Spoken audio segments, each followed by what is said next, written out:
बिस्मिल्लाहिर्रहमानिर्रहीम, अस्सलाम वालेकुम। आज हम बात करेंगे इंटरमिटेंट फास्टिंग पे। इंटरमिटेंट फास्टिंग 12, 16 या 20 घंटे दिन भर में भूखा रहने और सिर्फ पानी या दूसरे लिक्विड पर गुजारा करना होता है। इंटरमिटेंट फास्टिंग इतनी पावरफुल है और क्या हेल्थ बेनिफिट्स हैं, कैसे की जाए, इस पे बात करेंगे आज। और लोग क्या मिस्टेक करते हैं। ये कोई डाइट प्लान नहीं है, इसमें आपको फिक्स नहीं किया जाएगा कि आपको क्या खाना है, बल्कि आपके लिए ये एक पैटर्न है जिसमें खाने का मतलब बताया जाएगा कि कब खाना है और कब नहीं खाना। इसमें आपकी कैलोरीज भी कम नहीं की जाएंगी, बल्कि इसको हेल्दी डाइट बनाया जाता है और बताया जाता है और आप बीमारियों से कैसे बच सकते हैं। और आपका बुढ़ापा बहुत ईजी हो जाता है और एंटी एजिंग का भी काम करता है और आप बूढ़े नहीं होते। जो लोग बार बार खाते हैं या आदत है और वज़न कम करना चाहते हैं लेकिन खाने पीने की आदत ख़त्म नहीं होती, तब हमें इंटरमिटेंट फास्टिंग करना पड़ेगी। इंटरमिटेंट फास्टिंग सबसे बड़ा फ़ायदा ये होता है कि ये हमारी बॉडी में ऑटोफेजी का काम करता है। ऑटोफेजी यानी सेल्फ ईटिंग। इस सिस्टम के अंदर हमारी बॉडी के अपने ही स्टेम सेल जो हैं एक्टिवेट करने पड़ते हैं भूखा रह के। ये बॉडी के अपने ही सेल्स को खाना शुरू कर देते हैं जो बीमारियों को हमारे अंदर बढ़ा रहे होते हैं। Autophagy is treatment all chronic disease like heart, दिल के मरीज़ों के लिए, कैंसर के मरीज़ों के लिए, डायबिटीज़, शुगर के मरीज़ों के लिए और ओबेसिटी, मोटापे के लिए और हाई ब्लड प्रेशर के लिए। और स्पेशली ये ब्रेन के लिए बेस्ट है। आपको एंग्जाइटी से भी बचाता है क्योंकि फास्टिंग करने से नेगेटिविटी ख़त्म होती है। ये वह डाइट प्लान है जो जिस्म की चर्बी को भी कम करता है, वेट भी कम करता है और हमें बीमारियों से भी महफूज रखता है। एज अ मुस्लिम हमें अल्लाह ताला का शुक्र अदा करना चाहिए कि हमें रोज़े अदा किए। इसलिए तो हमें पता है फास्टिंग क्या होती है और ये कितना स्ट्रॉन्ग टूल है कि हमारे जिस्म के सब फाजल मदों को ख़त्म कर देता है। और हम इतनी नाकदरी कर रहे हैं और हमें पता ही नहीं हमारी बॉडी के अंदर करोड़ों की मशीनरी है। आप हॉस्पिटल में जाके विज़िट करें जिसपे हार्ट डिसीज़ वाले लोग हैं, लिवर ट्रांसप्लांट हो रहे हैं और फिर आपको पता चलेगा कि तंदुरुस्ती कितनी बड़ी नेमत है और ये अल्लाह का बहुत बड़ा एहसान है हमारे ऊपर और हम कदर नहीं कर रहे। जिस तरह हम सड़क या गली को रिपेयर करते हैं उस वक्त तक नहीं करते जब तक हम रास्ता ब्लॉक नहीं करते। उसकी रिपेयरिंग और रिप्लेसमेंट हम कर ही नहीं सकते जब तक हम रास्ता ब्लॉक नहीं करते। इसलिए आपको फास्टिंग करना ज़रूरी है, आपको खाना पीना छोड़ना पड़ेगा और ये इंटरनेशनल लॉ है। रूल्स और रेगुलेशंस ना हो तो इंसान कामयाब हो ही नहीं सकता। बॉडी की नीड्स से ज़्यादा अगर हम लोग खाएंगे तो हमारा इंसुलिन और ग्लूकोज हमारी बॉडी में ज़्यादा बढ़ेगा। इंटरमिटेंट फास्टिंग से हमारा insulin level, sugar level control रहता है और हम हेल्दी रहते हैं। कुछ लोग इंटरमिटेंट फास्टिंग में कॉमन मिस्टेक करते हैं, जैसे कि कुछ लोगों को ये जल्दी होती है तो उनका वज़न हफ्तों के बजाय दिनों में ही कम हो जाए। इसकी वजह से जब वो फास्टिंग शुरू करते हैं तो फास्टिंग के वो घंटे जिन घंटों में उन्होंने कुछ नहीं खाना, इसका दुरानिया स्टार्टिंग में ही वो 17 से 18 घंटे बढ़ा देते हैं, जो कि बहुत गलत है। याद रखें, जब आप फास्टिंग शुरू करते हैं आप अपने फास्ट को 12 घंटे से रखें। इसमें आपकी बॉडी को एडजस्ट होने में आसानी हो जाएगी। नंबर 2, कुछ लोग स्नैकिंग करते हैं। उसमें क्या आता है, बेकरी आइटम, बिस्किट, समोसे एज अ स्नैक्स खाते हैं। फास्टिंग में सबसे बड़ी गलती स्नैकिंग है। फास्टिंग का मतलब है कि आपने इसके दौरान कुछ नहीं खाना। सिर्फ 3 चीज़ें आप पी सकते हैं, इसकी आपको परमिशन है। ब्लैक कॉफ़ी, हर्बल टी और कहवे वगैरह जो आप पीते हैं वो भी मिठास के बगैर। कुछ लोग इंटरमीडियंट फास्टिंग में 16 घंटे भूखा रहते हैं और 8 घंटे खा रहे होते हैं। तो कोशिश करें इसमें 2 मील आप लेते हैं, उसमें कार्बोहाइड्रेट कम से कम हो। यानी कुछ फ्रूट भी ऐसे होते हैं जैसे आम है, खजूर है, इसमें कैलोरीज भी ज़्यादा होती हैं, इसमें कार्ब्स भी ज़्यादा होते हैं। इसको आप लो क्वांटिटी में रखें। जब तक आप अपनी डाइट से कार्बोहाइड्रेट कम नहीं करेंगे, आपकी फास्टिंग नहीं चलेगी। इस तरह नंबर 4, फास्टिंग के दौरान एक गलती ये भी करते हैं कि वो आप अपना जो लिक्विड है पानी कम रखते हैं। आपको फास्टिंग के दौरान 5 से 6 लीटर पानी पीना चाहिए, ताकि आपको पेट भरे हुए का एहसास हो। पानी आपके जिस्म से टॉक्सिक फ्लैश यानी गंदे फाजल मादे यूरिन के थ्रू ख़त्म करता है, और ये बहुत ज़रूरी है पानी पीना। एक और लोग मिस्टेक करते हैं कि लोग फास्टिंग के दौरान डाइट अच्छी नहीं करते। अगर आप इंटरमिटेंट फास्टिंग पे हैं तो आपको हेल्दी डाइट खाना है। आपकी डाइट अच्छी होनी चाहिए, बल्कि बहुत ज़रूरी है। आपको हेल्दी डाइट करनी है, बैलेंस डाइट करनी है। जब हम फास्टिंग प्लान करते हैं, मैं आपको बता दूं, एक होता है सिंपल फास्ट 12 घंटे का, एक होता है साइकिल फास्ट 14 आवर्स का, एक होता है स्ट्रॉन्ग फास्ट 16 आवर्स का, एक होता है वेरिएट फास्ट 18 आवर्स, एक होता है डे फास्ट 24 आवर्स। यहाँ पे हम स्टार्टिंग में करेंगे सिंपल फास्ट, यहाँ से स्टार्ट करेंगे। उसके बाद साइकिल फास्ट आएगा 14 आवर्स का। अगर आपका बॉडी का स्टैमिना इतना नहीं है, आप 14 आवर्स पे रख सकते हैं। जिस तरह कॉलेज गोइंग बच्चियाँ हैं, यूनिवर्सिटी जाती हैं, 14 आवर्स का उनके लिए बेस्ट है। जो हाउसवाइफ लेडीज़ हैं उनके उनके लिए स्ट्रॉन्ग फास्ट होना चाहिए 16 घंटे का।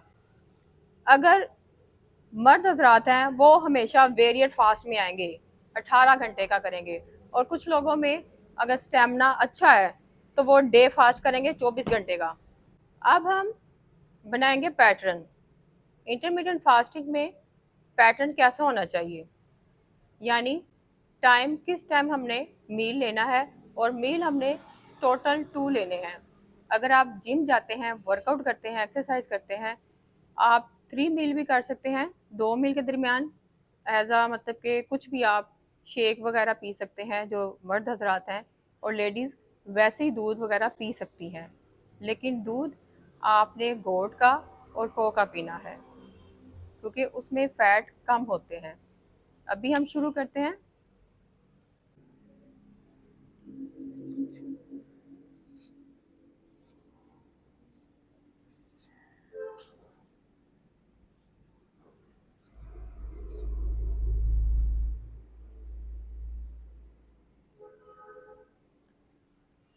24 आवर्स में हमने इंटरमीडिएट फास्टिंग कैसे करनी है। आपने शाम का खाना, सपोज आप 7 बजे खा रहे हैं, आपने 7 बजे खाना खा लिया, 1 मील आपका डन हो गया। बाकी कितने घंटे बचे? 1 2 3 4 5 6 7 8 9 10 11 12 12।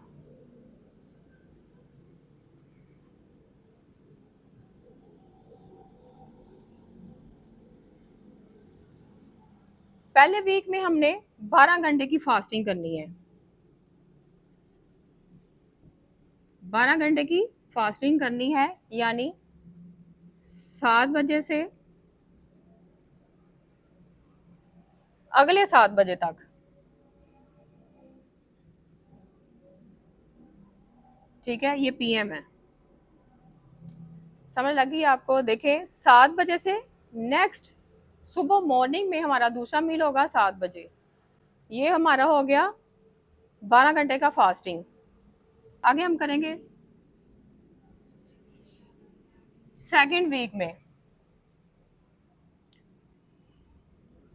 14 घंटे की फास्टिंग करेंगे हम, वो कैसे होगी? टाइम यही होगा 7 बजे। अब यहाँ पे हमने इसका दुरानिया बढ़ाना है नेक्स्ट वीक में। 1 2 3 4 5 6 7 8 9 10 11 12 13 14, यानी सेकेंड वीक में हमारा 9 मील होगा। 7 बजे हमारा शुरू होगा और 9 बजे हमारा खत्म होगा। आगे थर्ड वीक में हमारी फास्टिंग होगी 16 घंटे की। यहाँ 11 बजे हमारा नेक्स्ट मील होगा। कैसे? नाश्ता हमने 7 बजे करना है, 7 बजे, और नेक्स्ट डे हमारा होगा 11 बजे। कितने घंटे बढ़ गए? 1 2 3 4। और लेडीज़ को 16 घंटे ही फास्टिंग करनी चाहिए। मर्द हजरात जो हैं वो फास्टिंग करना चाहते हैं तो वो अपना मील शाम को 7 बजे डन करेंगे, अगले दिन 11 बजे लेके आए। उसके बाद आप 16 से 18 घंटे लेके आ सकते हैं। अगर आप में की बॉडी में स्टेमिना है, आप 18 घंटे का भी बढ़ा सकते हैं टाइम। अब सवाल ये पैदा होता है कि लोगों की रूटीन होती है रात को 11 बजे सोने की या 11 बजे खाना खाने की। जो 11 बजे खाना खाते हैं वो 3 बजे सोते हैं। That is totally wrong.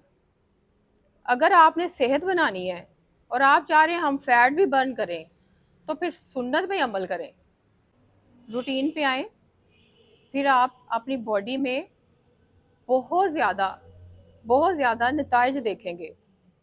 अगर मैं आपका मील कर देती हूँ 11 बजे, आप रात को 11 बजे खाएं, तो आपका हजम कब होगा?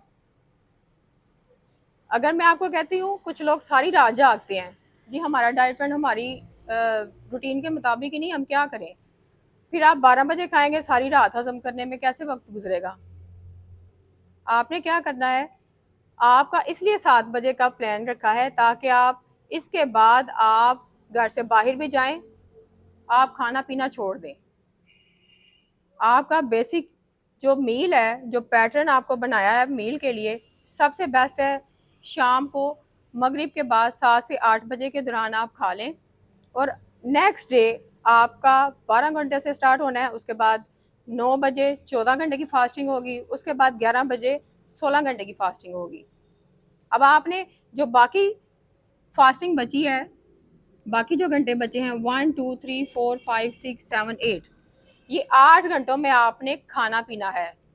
24 घंटों में आपने 16 घंटे की अगर फास्टिंग करते हैं तो आपने 8 घंटे खाना पीना है। लेकिन मील आपके सिर्फ 2 होंगे, एक 7 बजे होगा सुबह मॉर्निंग में, और एक अगले दिन नाश्ते में 11 बजे होगा। और ये मैक्सिमम आपने 2 से 3 महीने फास्टिंग रखी है, क्योंकि जब मैंने अपना वेट लूज किया था मैंने भी फास्टिंग ही की थी। अब हम यहाँ पे अपने 2 मील तैयार किए हैं। आपको मैंने बताया है कि आप इसमें क्या खा सकते हैं, कोई मुश्किल नहीं है, कोई रॉकेट साइंस नहीं है। जस्ट 2 मील आपने खाने हैं। उसमें आपने स्पेशली क्या लेना है? ब्रेकफास्ट। जब आपने ब्रेकफास्ट करना है, आपने 400 ग्राम मिक्स वेजिटेबल लेनी है, एक कटोरी ले लें। अगर आपके पास घर में मिक्स वेजिटेबल नहीं है, बंद गोभी ले लें, उसमें आप प्याज ऐड कर सकते हैं, शिमला मिर्च ऐड कर सकते हैं, मतलब आप धनिया पुदीना भी ऐड कर सकते हैं। उसके बाद हम ये मिक्स वेजिटेबल के अंदर हम एज अ ऑमलेट भी इस्तेमाल कर सकते हैं। हम इसको बॉयल भी कर सकते हैं, मिक्स वेजिटेबल्स को एक बोल बना के। उसके बाद हमने फ्लैक्स सीड्स का भी इस्तेमाल करना है। फ्लैक्स सीड्स को आप पानी में भी इस्तेमाल कर सकते हैं या अपने खाने में भी इस्तेमाल कर सकते हैं। उसके बाद एग्स लेने हैं हमने। एग्स हमेशा आपने देसी लेने हैं, फार्मी का कोई फ़ायदा नहीं है। जो मुर्गी अपनी टांगों पे नहीं खड़ी हो सकती, आप में क्या न्यूट्रिएंट आपको बॉडी को देगी। देसी अंडे 2 लेने हैं, चाहे आप बॉयल खा लें, चाहे आप सलाद का एक बोल बना लें और साथ में 2 एग साथ ऐड कर लें। आप नाश्ते से अगर रूटीन से थक जाते हैं, इन्हीं चीज़ों को बार बार प्ले कर लें, ऑमलेट की सूरत में कर लें, बॉयल कर लें, पका के खा लें, रोस्टेड कर लें, कुछ भी कर लें। नट्स आपने इसमें लेने हैं वॉलनट्स, अखरोट, सिर्फ 3 यहाँ पे हम खाएंगे, और 5 हम आलमंड्स खाएंगे, क्योंकि शुगर पेशेंट में के जो मरीज़ हैं वो इससे ज़्यादा नहीं ले सकते, और कैंसर पेशेंट वाले भी उनके लिए बेस्ट है, और जिनको हार्ट डिजीज़ हैं उनके लिए भी ये दोनों, और हर बंदे के लिए ये दोनों इतनी क्वांटिटी में इतना ड्राई फ्रूट बेस्ट है। आगे हम 20 ml में एक्स्ट्रा वर्जिन ऑयल इस्तेमाल करेंगे, ऑलिव ऑयल, जैतून का तेल, ठीक है। ये हमारा हो गया ब्रेकफास्ट। ऑलिव ऑयल हम ऑमलेट के ऊपर भी 2 स्पून डाल के खा सकते हैं, और हम सब्जियों के ऊपर भी डाल सकते हैं। आगे हम करते हैं डिनर। डिनर में हमने सबसे पहले, जब हमने फास्टिंग हमारी क्लोज होनी है, जब हमने खाना मील लेना है, तब हमने एप्पल साइडर विनेगर लेना है।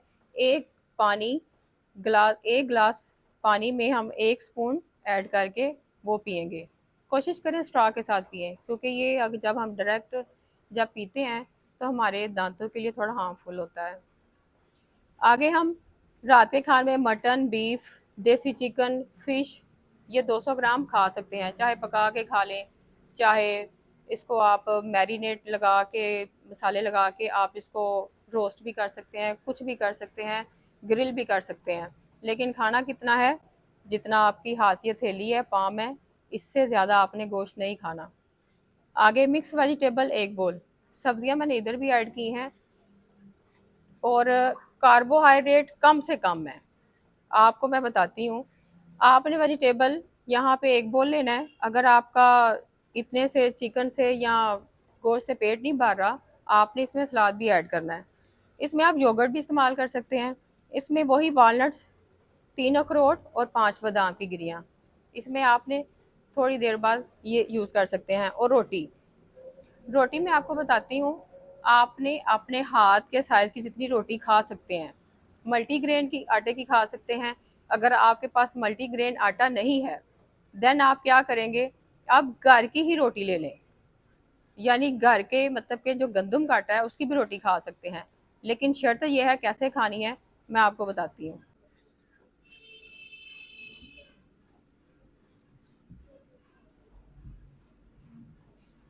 रोटी हम लेंगे मल्टीग्रेन आटे की। अगर आपके पास मल्टीग्रेन आटा नहीं है तो आप यहाँ पे गंदम के आटे की भी रोटी खा सकते हैं, लेकिन हमने उसमें ऐड क्या करना है?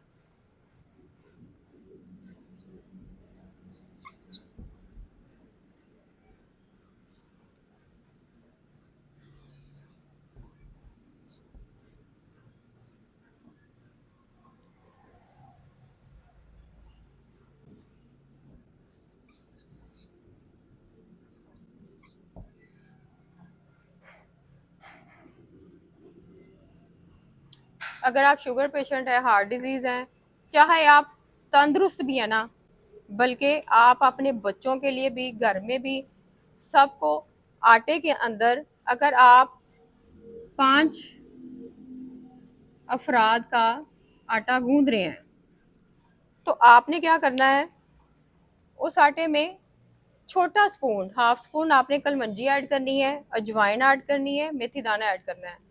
अगर आपके पास ऑप्शन और हैं, उसमें आपने देसी अंडे भी 2 ऐड कर लें। अगर आप और अच्छा इसको करना चाहते हैं और हेल्दी करना चाहते हैं, फिर आप इसको दूध के साथ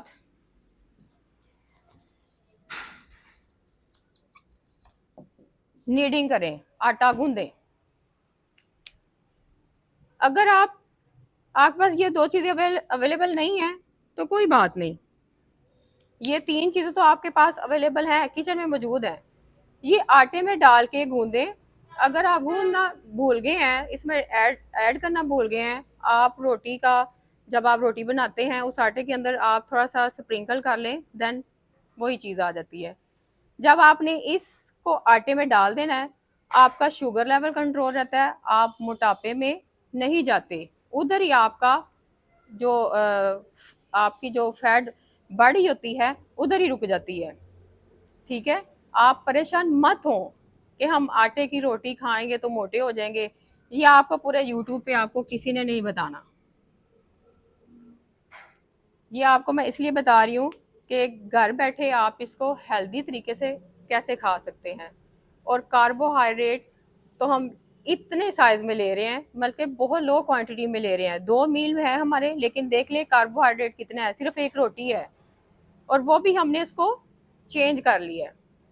ठीक है, बहुत से लोग रात का खाना बहुत देर तक खाते रहते हैं, या 1 बजे तक, रात के 2 बजे तक। अगर आप वज़न कम करना चाहते हैं, बॉडी में फिटनेस चाहते हैं, तो सबसे पहले अपनी ज़िंदगी में डिसिप्लिन पैदा करें। अगर आप रात देर तक जाग भी रहे हैं ना, तो आप अपना मील खाना 8 बजे तक प्लीज़ 7 to 8 तक फिनिश कर दें। और ये सबसे बेस्ट है। आप रात को देर से खाते हैं तो आपके मैदे का ब्लड फ्लो बढ़ जाता है, जिससे आपका मैदा खाने को हज़म करने में लग जाता है, जिससे आपकी नींद ख़राब होती है। इससे आपकी सेहत पर बहुत बुरा असर पड़ता है और आप सारी रात सो नहीं पाते। याद रखें, इंटरमिटेंट फास्टिंग के लिए प्रॉपर स्लीप बहुत ज़रूरी है और डिसिप्लिन बहुत ज़रूरी है। इंटरमिटेंट फास्टिंग के लिए मैं ये ज़रूर कहूँगी, अगर आप मेडिकेशन पे हैं, या हेल्थ कंसर्न पे हैं, या हाई ब्लड प्रेशर के मरीज़ हैं, तो फिर भी आप अपने डॉक्टर से कंसर्न कर लें, उनसे मशवरा कर लें कि क्या हम इंटरमिटेंट फास्टिंग कर सकते हैं। सिर्फ बच्चों के लिए और प्रेग्नेंट औरतें ये इंटरमिटेंट फास्टिंग नहीं करेंगी। माय ऑल डियरेस्ट, अगर आप हेल्दी बॉडी और स्ट्रेस फ्री माइंड चाहते हैं, तो आप मेरे चैनल को सब्सक्राइब करें और वीडियो को लाइक और शेयर करें। Keep smelling, live healthy and rise yourself. बहुत शुक्रिया। अल्लाह हाफिज़।